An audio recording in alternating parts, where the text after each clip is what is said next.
वक्त जिक्र है। एक गांव में एक आकाश नामी शख्स रहता था। वो नहायत ही मेहनतदार था। वो अपनी बेगम से कहता है कि नजमा, मैं खेतों की तरफ जा रहा हूँ, तुम मेरे लिए खाना वक्त पर पहुँचा देना। इस तरह आकाश नजमा से खाने का कहकर वहाँ से चला जाता है।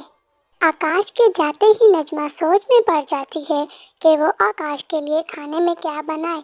फिर उसने सोचा कि चलो खेत में जाकर उससे पूछ आऊंगी, तब तक मैं घर का काम कर लेती हूँ। रास्ते से चलते चलते आकाश मन ही मन में इस बात पर बहुत खुश हुआ कि अगर इसकी मेहनत की वजह से इसकी फसल इस मर्तबा भी अच्छी हुई तो वो अच्छे दाम में बिकेगी। इस तरह आकाश खेत में पहुँचते ही काम में मसरूफ हो गया और वो मन लगाकर अपने खेतों में खुशी खुशी से काम करने लगा। और वहाँ नजमा आकाश से खाने का पूछने के लिए खेत में जाने लगी। रास्ते में चलते हुए नजमा को कुछ आवाज़ें सुनाई दी और वो वहीं रुककर उन आवाज़ों को पूरी तवज्जो से सुनने लगी। नजमा, श्श। नजमा उस आवाज़ को अनसुना कर खेत की तरफ जाने लगी। आकाश अपना काम खत्म कर नजमा का इंतजार करने लगा। नजमा ने खेत में पहुंचते ही आकाश से कहा कि अरे सुनिए जी, आपको कुछ पता है, रास्ते में मुझे आते हुए कुछ अजीबो गरीब किस्म की आवाज़ें सुनाई दी। अरे नहीं नजमा, मैं भी तो उसी रास्ते से आया, मुझे तो कोई आवाज़ें सुनाई नहीं दी, शायद तुम्हारा वहम होगा। अच्छा ये सब बातें छोड़ें, आप मुझे बताएं कि आज मैं खाने में क्या बनाऊं। बैंगन का भरता बना लो। नजमा घर आते ही रसोई में खाना बनाने लगी। खाना बनते ही नजमा आकाश के लिए खाना खेत में ले जाने लगी।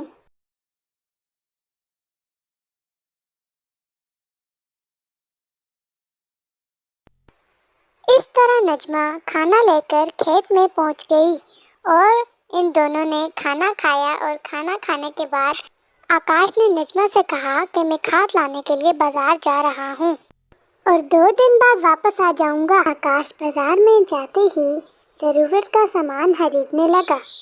रात बहुत हो चुकी थी, इसलिए दोनों बच्चे और नजमा आराम से सो गए और चुड़ैल ने नजमा के घर का रुख किया। चुड़ैल कहती है कि हा हा हा, आज मुझे मेरा शिकार मिल गया है, अब मैं इसे खाकर अपनी भूख मिटाऊंगी। चुड़ैल नजमा के घर पहुंच जाती है और उसके दरवाजे पर दस्तक देने लगती है। दस्तक की आवाज़ सुनकर नजमा की आंख खुल जाती है और ये अपने दोनों बच्चों को उठाती है और कहती है कि बच्चों बच्चों, हमारे घर के दरवाजे पर चुड़ैल आ गई है, हमें अब जल्दी से कुछ न कुछ करना होगा। ये लोग अपने दरवाजे पर लकड़ियां लगाकर दरवाजे को मजबूत कर देते हैं और रात यहीं गुजारते हैं।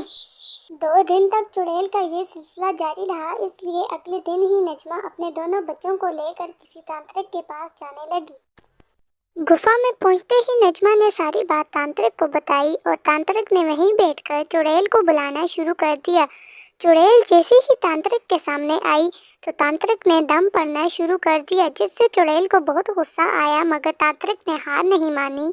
तांत्रिक ने अपने हाथ में तलवार ली और चुड़ैल पर वार करना शुरू कर दिया और चुड़ैल वहीं पर भस्म होकर धुएं में तब्दील हो गई। चुड़ैल के खत्म होने पर नजमा ने तांत्रिक का शुक्रिया अदा किया और घर की तरफ रवाना हुई। रात बहुत हो चुकी थी, इसलिए ये तीनों आराम करने के लिए अपने कमरे में चले गए और चैन की नींद सोए।